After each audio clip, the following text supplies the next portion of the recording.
Sashimwe cyane bavandimwe dusongeye gucungurwa bene data nshimye Imana cyane mpaye n'umwanya kugira ngo twongere kubana mu buryo bwo gusangira ijambo ry'Imana. Ijambo ry'Imana ni ryiza, ni rizima, ririmo ibikomeresho byinshi dukuramo imbaraga zibasha gutuma dukora imirimo y'Imana neza. Rero nshimye Imana impaye n'umunsi kugira ngo tubane namwe. Rero jye baramusandira Reverend Dr MUTAGANDA Marcel, ndi umushumba mu itorero Methodiste Libre mu Rwanda, nyobora paruwasi ya Gisovu muri conference ya Kibuye, nkaba ndi n'umwarimu muri kaminuza ya Kibogora mu ishami rya teoloji. Umwuka w'Imana rero yagiye ampata kenshi kugira ngo ntegure inyigisho ishingiye ku gitabo cya Daniyeli. Nkaba rero nshimye Imana ko ngiye kumpa uburyo, ngiye kumpa akanya. Inyigisho y'uyu munsi rero irashingiye kuri Daniyeli igice cya kane. Muri Bibiliya biterwa n'igihe yandikiwe. Hari abafite Bibiliya igice cya gatatu kigarukira ku murongo wa 33. Hari n'abafite Bibiliya igice cya gatatu kigarukira ku murongo wa 30. Bituma rero ubwo biterwa noneho igice cya kane imirongo kiri bugire. Harimo abafite Bibiliya igice cya kane gifite imirongo 37, hakaba n'abafite Bibiliya igice cya kane gifite imirongo 34. Iyanjye rero igice cya kane tugiye kuganiraho gifite imirongo 34. Reka rero dusenge Imana mbere yuko dukomeza. Data mwiza, ndagushimye cyane kuko uduha n'umwanya mwiza, umwanya wo kumva ijambo ryawe, umwanya umpaye kugira ngo mbashe kuboneka ntegura inyigisho. Ngeweho ntacyo ndicyo, ntacyo namara, ariko wowe urashoboye mwami mwiza. Umwuka wera abane nanjye anyobore kugira ngo ibyo ngiye kwigisha bibashe kumfasha kandi uzafashe n'abazabyumva. Banjye ngiye neza rero, unyiteho kuri Imana nziza, byose mbisaba Imana maze Yesu umwami wacu, amen. Imana ishimwe cyane rero. Igice cya kane gifite imirongo 34 nk'uko mbivuze mu kanya muri Bibiliya mfite.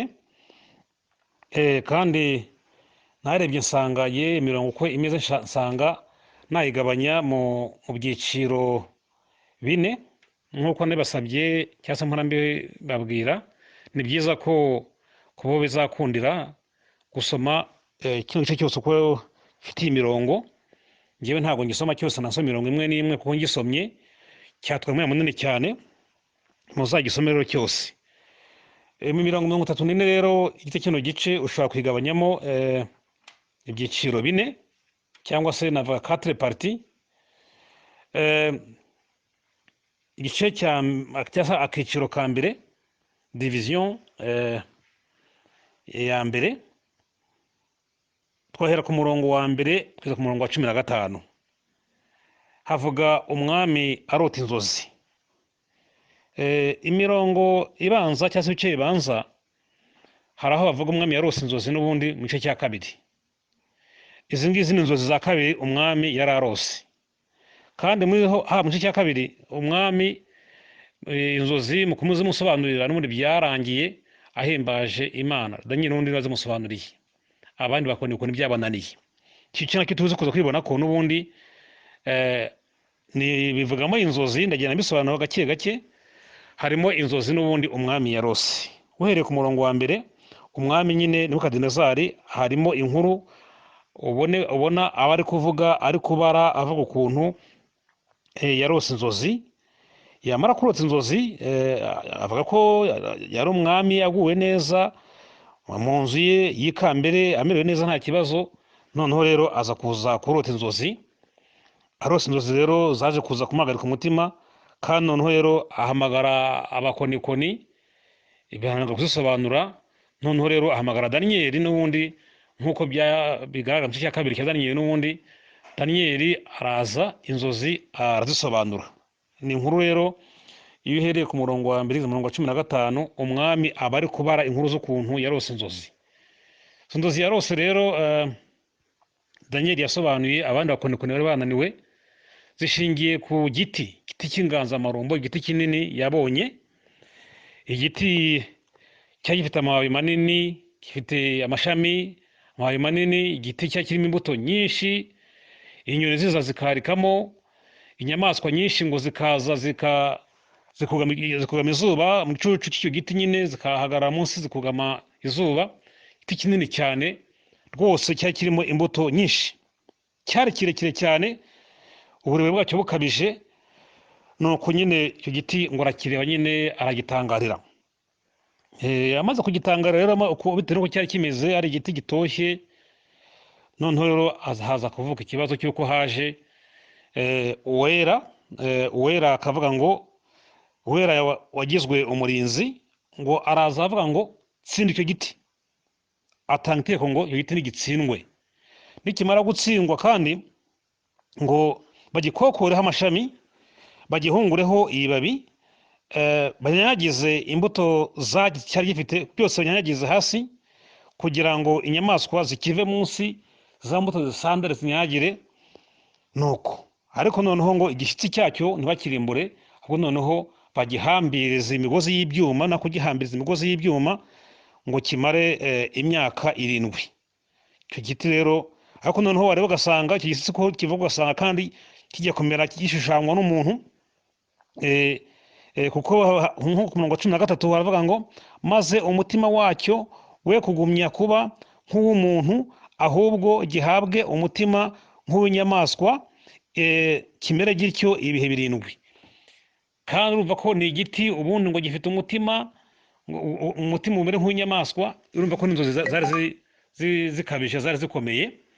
Ariko noneho rero icyo tubona hanga cyane cyane nuko ngo hatanzwe itegeko ngo icyo giti gitsindwe kandi gishyitsi ntibakirimbure, ahubwo bagihambirize imigozi y'ibyuma, kimare ibihe 7 cyangwa se imyaka 7.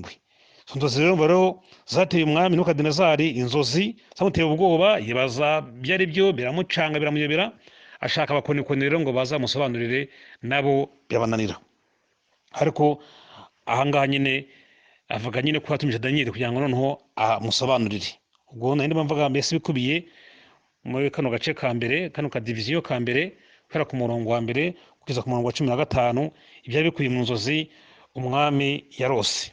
Agace ka kabiri cya diviziyo ya kabiri twara ku murongo wa 16 kugeza ku murongo wa 24. Noneho rero umwami yarimo asobanurirwa inzozi. Daniyeli asobanura inzozi, asobanurira umwami ubusobanuro nyine bwazo, ikizo nzozi yarose zivuga.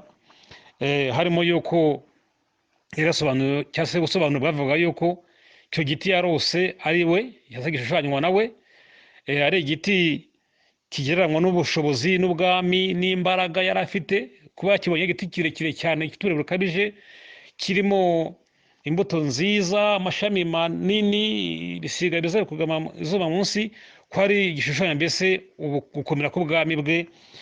Ariko ko igishushanyo nyine we ubwe, ko n'ubundi icyo giti yabonye gitsindwa, ko ari we uzavanwa mu bantu akagenda akamara imyaka 7, umutima warabaye nk'inyamaswa, abana n'inyamaswa. Icyo gitangaje nuko umwami nubwo yabyumvise nyine yaratuje, ntararakara Daniyeli, tuza kugarukaho. Ariko nyine kano gace kavuga uburyo ki umwami ishusho yabonye cyangwa se icyo giti yabonye cyashushanyaga ubuzima bwe, yuko nubwo akomeye bwose kugira kizagera akava mu bantu akajya kubana n'inyamaswa, hakamara imyaka 7 kugeza ubwo azamenya yuko Imana ariyo iteye ubwami bwo mu isi kandi ikabuha n'uwishaka. Kuko nawe ubwe yari yabyivugiye, umwami Nebukadinezari nabwo yabyivugiye, avuga yuko ngo azamenya ko ubwami bwo mu isi butegekwa n'Imana, cyangwa se Imana isumba byose. Ku murongo wa 14, iki gihano cyategetswe n'abarinzi gihamywa n'ijambo ry'abera, kugira ngo abakiriho bamenye ko isumba byose ari itegeka ubwami bw'abantu, kandi ko ibugabira uwo ishaka, ikimikamo uworoheje nyuma ya bose. Aya ni amagambo yatuwe na Nebukadinezari ubwe, ko yayumvise aya magambo avugwa. Rero umwami asobanurirwa rero yuko agomba kumara nyine imyaka 7 yarakuwe mu bantu, mera nk'inyamaswa, ko ni agace ka kabiri. Agace ka gatatu cyangwa se diviziyo ya gatatu nayigereranya yuko ari uguhera ku murongo wa 25 kugeza ku murongo wa 30. 25 kugeza ku murongo wa 30. Noneho ibyo Daniyeli yasobanuye cyangwa ibyo umwami yarose Daniyeli akabisobanura, noneho bisobora ku mwami, avanwa mu bantu nyine, avanwa ku ngoma, ariko ingoma nta musimbi tuza kuza kwibona, akagenda akajya mu ishyamba akabana n'inyamaswa neza neza, agahindana, imisatsi ye igahinduka urushoki, akagenda akamarayo imyaka 7 aresha nk'inka abana n'inyamaswa. Ako gace nako kari ukwako, ni agace ka gatatu ka ku murongo wa 25 ku murongo wa 30. Nyine haba ari inkuru z'ukuntu ibyo umwami yarose byamusohoyeho. Noneho agace ka nyuma nageranya ko kari ku murongo wa 31 kugeza 34. Noneho hagaragara noneho umwami, ni agace navuze ko kaba agace ka kane kagaragaza noneho umwami yihana, umwami agarukamo ubwenge, akihana, agahimbaza Imana nanone kandi. Ubwo rero ni utwo duce tune nabonye umuntu yagabanyamo muri kino gice cya kane cya Daniyeli, ariko cyane cyane kivuga ku nzozi umwami yarose, nuko zasobanuwe, nuko byamusohoyeho, ndetse nuko yaje kuza kwihana nyine. Ariko tubonye uduce tune, Imana kidufashe cyane. Ntabwo mu by'ukuri, ntabwo uko ibice byanditse cyangwa se bikurikirana ntibivuze ko kimwe cyabaye uyu munsi ikindi ngo kibe nk'ejo, hagiye hacamo igihe. Igice cya gatatu kigaragaza ko umwami yakoze igishushanyo mu izahabu, akahamagaza abantu ngo baze kukiramya, kugipfukamira. Saduraka, Meshaki n'Abedenego bakanga kukiramya, agafatwa umwanzuro wo kubajugunya mu muriro, bikanaba bakajugunyamo ariko ntibashye. Igice rero cya gatatu kirangira umwami Nebukadinezari ahimbaza Imana y'Abasaduraka na Meshaki n'Abedenego, avuga ko ariyo Mana nyamana, kandi ko uzayivuga nabi nyine agomba guhanwa, ndetse we bakahindura icyavu.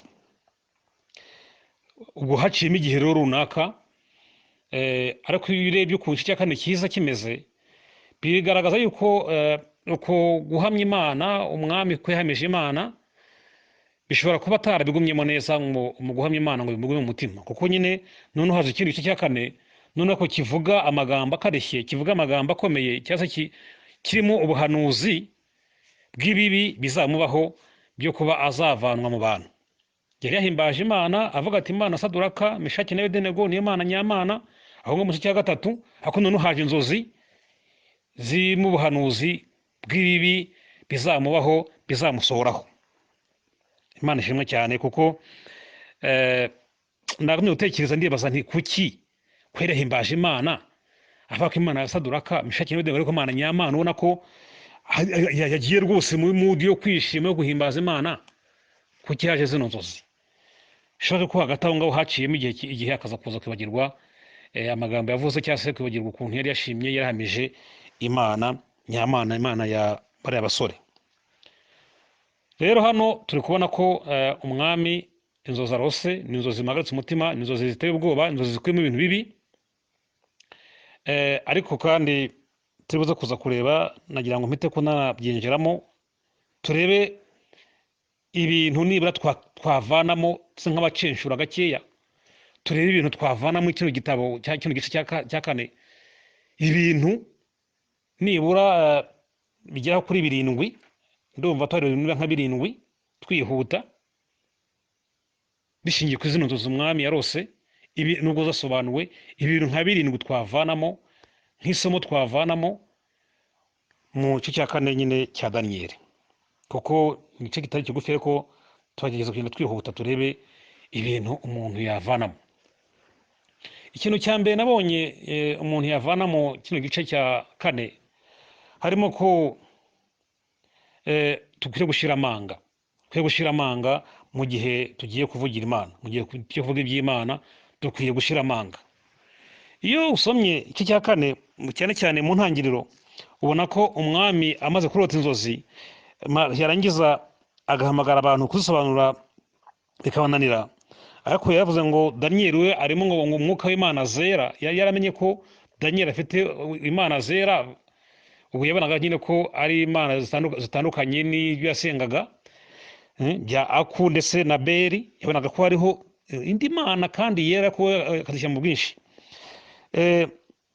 Rero ahamagaza Daniyeli kugira ngo amusobanurire inzozi, asa nkaho akimara kubona ubusobanuro bw'inzozi, asa nk'uwagize impungenge, kuko ku murongo wa 5 haravuga ngo ariko hanyuma Daniyeli wahimbwe Beluteshazari, mwitiriye imana yanjye, abagamo n'umwuka w'imana zera, araza murotorera izo nzozi nti, yewe Beluteshazari mutware w'abakonikoni, nzi ko umwuka w'imana zera aba muri wowe, kandi ko nta bihishwe unanirwa guhishura.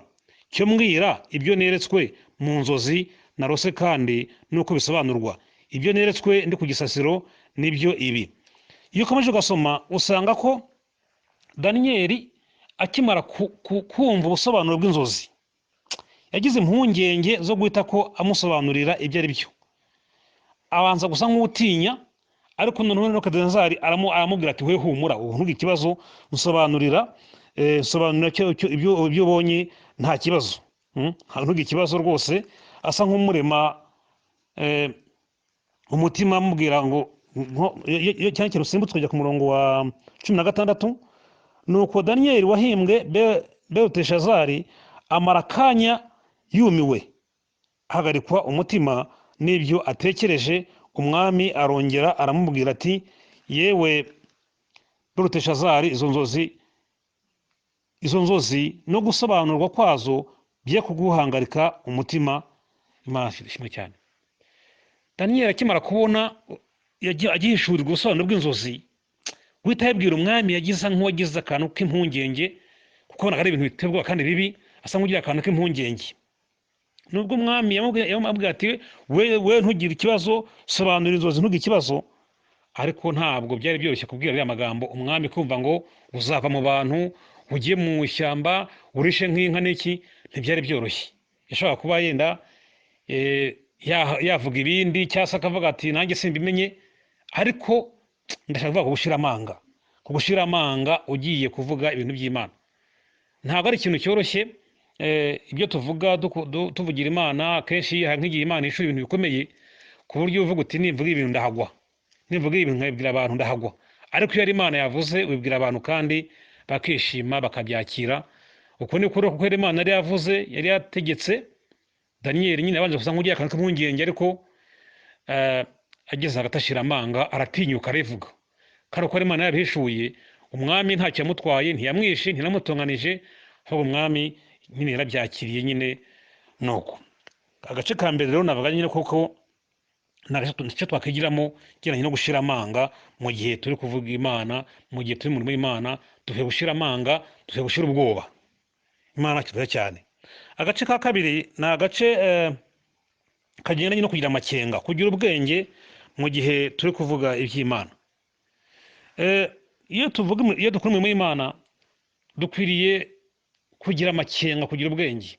Ntituve guhomboka ngo tuvuge ibyo twishakisha neza nuko tubonye. Imana ishobora kwerekana ibintu bikomeye biteye ubwoba, by'akaga, by'amakuba, ariko mu kubivuga ubivuga akwiriye kugira ubwenge. Ntabwo byari kuba byoroshye guhita ko Daniyeli avuga ari amagambo yashyizemo akantu ko kwisegura. Aravuga ngo nyagasani, ngo gusobanura ngo birakaba ku banzi bawe. Ntihita avuga ati bizagenda gutya gutya gutya. Azanamo akantu k'ubwenge ati, nyagasani se ibintu mbonye biteye ubwoba, biragasohora, birakaba ku banzi bawe. Umwami aravuga ati, ntacyo bimbwire.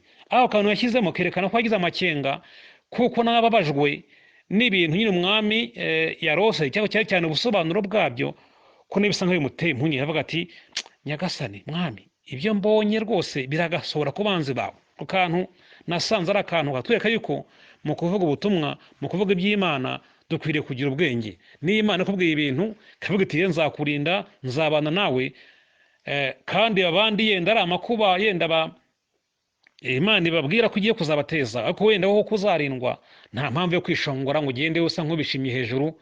Oya, ntabwo ari byiza, ahubwo nawe ukwiriye gufatanya n'abandi mu kubasobanurira iby'Imana gutumye hakabamo ku kuntu nyine nawe kusa nkaho ubabaranye nabo.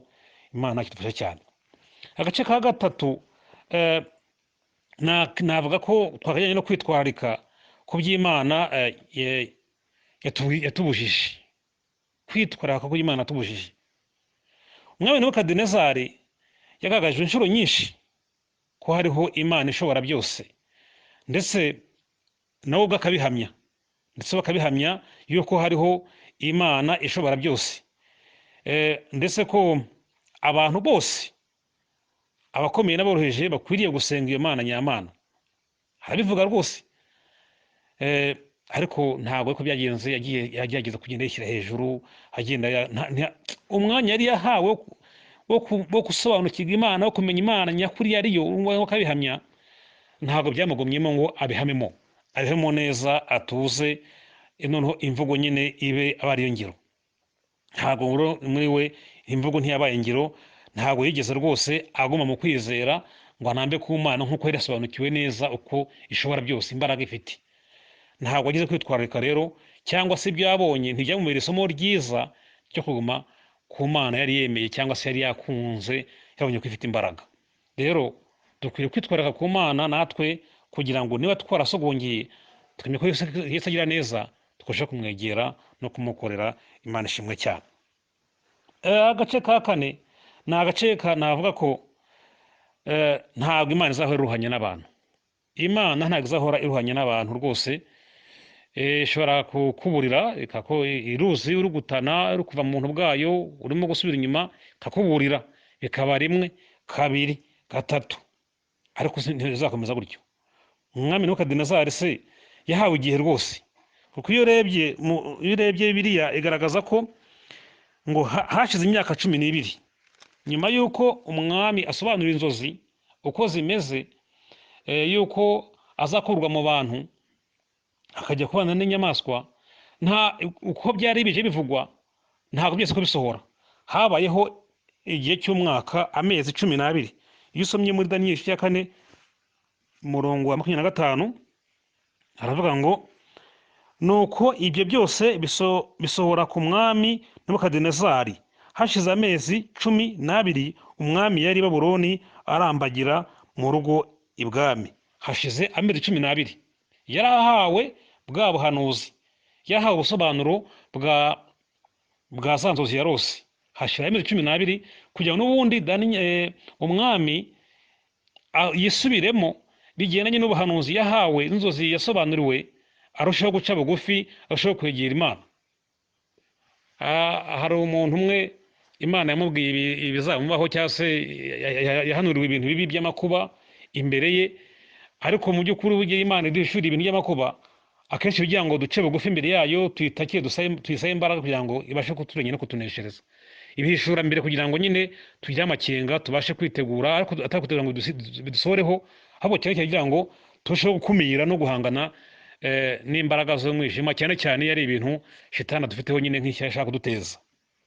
Uwo muntu rero ndanyibuka rwose, Imana imubwira ibintu nyine, imuhishurira ibintu umwanzi shitani no gutegura kuri we, ariko asaba gusenga amasengesho y'iminsi 3, ariko kugira ngo asenge iminsi 3, aravuga ati nzasenga y'umunsi umwe.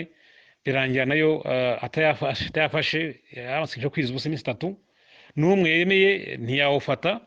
Nyuma rero bije bimusohoyeho, aza kujya afata umwanya wo gushima. Ntabwo rero ibyo ngibyo si byo, ahubwo akenshi Imana idushyurira nk'ibyo kugira ngo utore umwanya mwiza wo gusenga no gukumira no kwirukana imbaraga z'umwijima ziba zaduhagurukiye. Umwami rero yahawe amezi 12 kugira ngo yisubiremo, ariko ntabwo byakunze, ntarakisubiramo. Umwami rero amezi 12 ashize, aravuga ati ngiye Babuloni ntibakiye, tangira bimwe byo kwirata, bimwe byo kwibona. Kandi n'ubundi icyo Imana yambwiye ngo agomba kumenya yuko hariho Imana itegeka ubwami bw'abantu.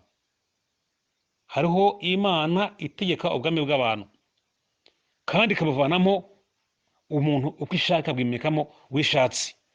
Icyo kintu rero cyo kuvuga ngo ashyira Imana hejuru, ahesha icyubahiro, ntabwo wakizirikanye mu mwanya wo kwitegura, abonye no kwitekerezaho amezi 12, ntabwo yabikoze. Ahubwo tubonye ko ku murongo wa 25 ngo ukuntu yatangiye kujya gute kwibona no kwishyira hejuru. Imana nta muntu itinya, ni agace navuga ka 5. Imana nta muntu itinya. Umwami Nebukadinezari yari umwami ukomeye cyane, uyobora ibihugu byose bikomeye byo ku isi. Nta muntu n'umwe Imana itinya mu gihe cyane cyane ari gukora ibyaha. Umwami rero Nebukadinezari nyuma yo kutihana, nubwo yarahawe umwanya rwose kugira ngo yihane ace bugufi, Imana ntabwo yamutinyida, mucishijeho umunyafu, ajya kubana n'inyamaswa mu ishyamba, kandi yari umwami utinyitse, umwami ukomeye cyane, wararwanije ibihugu, abirwanya abinesha, ariko ndetse arwanya n'igihugu cy'Abayuda, abatwaraho iminyago, ariko ibyo byose ntabwo byari bivuze imbere y'Imana, kuko atabashije kubaha Imana nk'uko bikwiriye, ahubwo agira umutima w'ubwibone, agira umutima w'ubwirasi wo kwishyira hejuru. Kuko uyu murongo wenda sinkurangije, ariko hari aho yavuze ngo 26 turo dusoma, hashize amezi 12 umwami yari Babuloni arambagira mu rugo ibwami, aravuga ati ngiyi Babuloni hakomeye niyubakiye ngo habe umurwa wanjye nturaho, mpubakishije imbaraga z'amaboko yanjye. Kano kantu niko gateye ubwoba, gateye ikibazo. Mpubakishije imbaraga z'amaboko yanjye ngo haheshe ubwami bwanjye icyubahiro. Hepfo avuga ngo umwami atarangiza kuvuga ayo magambo, haje ijwi rivuga ngo ubwami bwawe ubukuyemo. Icyo tubona cyo nuko nyine ntabwo wagize umwanya wo guca bugufi, yagize umwanya wo guha Imana icyubahiro, ahubwo atangira kwibona avuga ngo uyu murwa ukomeye niyubakiye n'amaboko yanjye n'imbaraga zanjye ngo biheshe ubwami bwanjye icyubahiro. Rero dukwiriye kumenya ko icyubahiro ari icy'Imana, niba nicyo twakoze tukamenya ngo Imana niyo tubashishije, icyubahiro ni icy'Imana. Kakara ka 5 ko Imana nta muntu itinya, nubwo yari umwami ukomeye cyane, ariko Imana yamutwaye mu ishyamba ajya guca bugufi. Agace ka 6 navuga yuko kwihanishwa n'ibyago, kwihanishwa n'amakuba si byiza, uretse ko nanone biruta kwinangira umutima. Kwihanishwa n'amakuba si byiza rwose, si byiza ko umuntu warendera kugibwaho n'amakuba ngo abone kwihana. Hano isomo twavana muri rindi, umwami yagize umwanya wo kwiga, yarareze igisirikari, yaje kurwana bikomeye cyane, ariko Imana yasanze hari kaminuza atizi, kaminuza yo guca bugufi, kaminuza yo kumenya yuko ni isomo rimwe agiye kwiga imyaka 7 muri kaminuza yo guca bugufi, yo kumenya ngo hariho Imana imwe, hariho Imana itanga ubwami ikabuha uwishaka, ndetse uwaruciye bugufi Imana ikamwimika ikamuzamura. Iryo somo ryamaze imyaka 7 yiga. Rero nyuma nyine yaciye bugufi arihana, aravuga ati rwose, urebye nko ku murongo wa 31 haravuga ngo hanyuma y'iyo minsi igihe Nebukadinezari nubura amaso yanjye mu ijuru, ngarura akenge mperako nshima isumba byose, ndayambaza nubaha ihoraho iteka ryose, kuko ubwami bwayo ari ubwami butazashira, kandi ingoma yayo izahoraho uko ibihe bihaye ibindi. Ni ukuvuga ngo ahangaha nyine yihanye ko yihanye amaze kujya kwiga isomo nyine ryo gucishwa bugufi, isomo ryo gucishwa bugufi, noneho nyine rimugezeho, noneho arimo kuvuga Imana, arimo gushima Imana. Nyamara kandi na mbere yari yagiye abivuga, ariko akagenda haba umwanya kugira ngo arusheho kuyimenya, arusheho kumenya iyo Mana. Ariko Imana ibonye yuko n'ubundi ari uburyarya nta bitamufasheho, oya banza ujye kwiga, jya mu ishuri wige imbaraga z'Imana isumba izindi zose, imbaraga z'Imana ishobora byose. Rero ni byiza kwihana, ukihana mu bugwaneza, utihanishijwe n'amakuba, ariko nanone nabyo biruta kwinangira. Ubwo rero Imana yamwigishije guca bugufi, kandi aza noneho ayivuga. Nyuma yabyo tuzakomeza cya 5 tubona indi nkuru y'umuhungu we, ariko kuva ahangaha yatura imbaraga z'Imana anayivuga neza, nta handi tubona ko yongeye kugira umwanya wundi wo gukora ibyaha cyangwa se biki. Inkuru z'umwami Nebukadinezari zangira ahangaha nyine arimo nyine ashima Imana ayivuga neza. Agace ka nyuma ka 7 ni agace kavuga yuko ubwenge bw'Imana burahambaye. Imana ni umunyabwenge ukomeye cyane. Uti kubera iki? Nubwo umwami Nebukadinezari yagiye akamara imyaka 7 mu ishyamba arisha nk'abana n'inyamaswa, nta kudeta yabaye mu bwami bwe. Yenda ngo ubwami bwabo buhirike hagiyeho undi mwami, reka da. Abantu nabo baragiye, umwaka urashira 2, ntibazata umwami uri hehe, kuko Imana yari iri kwigisha Nebukadinezari guca bugufi, ariko n'ubwami bwe kuzabumusubizamo. Abantu rero mwibaza kugira ngo mu gihugu hashira imyaka 7 cyase mu bwami, sin'igihugu n'ubwami kagizwe n'ibihugu byinshi, imyaka 7 ishire nta muntu umwe urabona umwami cyangwa ibibazo ngo ari hehe. Nyamara kandi gitangaje ngo imyaka 7 ishize ngo baje kumureba, ngo baje kumureba, baza kureba ahantu ari, batumwa hatari kumwe n'umwami ari hehe, batangira gushakisha umwami, bajya kumureba. Rero ni ubwenge bukomeye cyane bw'Imana kugira ngo umuntu amare imyaka 7 ari umwami ntawe umubona, haba ndetse n'abagore be, ariko harimo ubwenge bwinshi cyane. Imana rero ni umukozi w'umuhanga, ibirenze ubwenge bwacu, ibirenze ubushobozi bwacu cyangwa se imitekerereze yacu, ku Mana birashoboka. Imana ishimwe cyane. Rero izi nzozi z'uyu mwami nuko zisobanurwa bikwiriye kutwigisha cyane, tukavanamo isomo nk'uko mbikubiye mu nyine mwaya masomo twavanamo uko ari 7. Imana kidufashe. Ariko nyine isomo rya nyuma nyine twakuramo mahangaha, nubwo yinda nandi 6 ari ingenzi, ariko nyine icyo ntekereza cyangwa se mu buryo bwo gusohoza inyigisho, dukwiriye guca bugufi, dukwiriye kumenya yuko dukwiriye guca bugufi imbere y'Imana, tukihana, tugahindukira, tutagombye kwihanishwa n'amakuba. Hari indirimbo turirimba ngo kandi ngo abantu ngo banane gutegereza, bakanguza ibivango by'ibimenyetso. Gukanguza ibimenyetso rero, kwihanishwa n'ibimenyetso ni ibi cyane. Dukwiriye gukanguka, tukaba amaso, tukihana, tutarindiye ko Imana idukanguza ibihano, tukanguza umunyafu. Nicyo kidukwiriye nk'ubwoko bwayo. Imana ishimwe cyane. Reka twongere dusenge. Mana nkuru, Mana nzima, turagushimye cyane.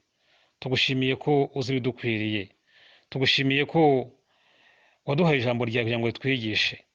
Uyu mwami Nebukadinezari amuhaye ubwanya mwiza kugira ngo akumenye, ndetse ukamukorera itangaza binyuze mu nzozi zigasobanurwa, akageza kumva ko hari Imana ishobora byose, ariko ntibyamufasheho. Ariko kuko nta n'umutinya, icyo cyarageze mucisha bugufi, umujyana kwiga amashuri atari yarize yo kumenya Imana, yo kumenya ko hariho Imana isumba abami.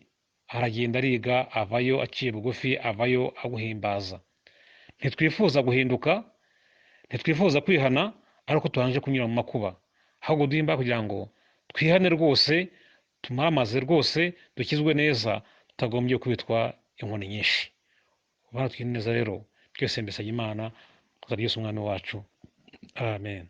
Abashaka kuntelefona rero, telefoni yanjye ni 0788 57 6 3 Tigo ni 07 8 57 6 3 Imana umugisha rero. Shalom shalom.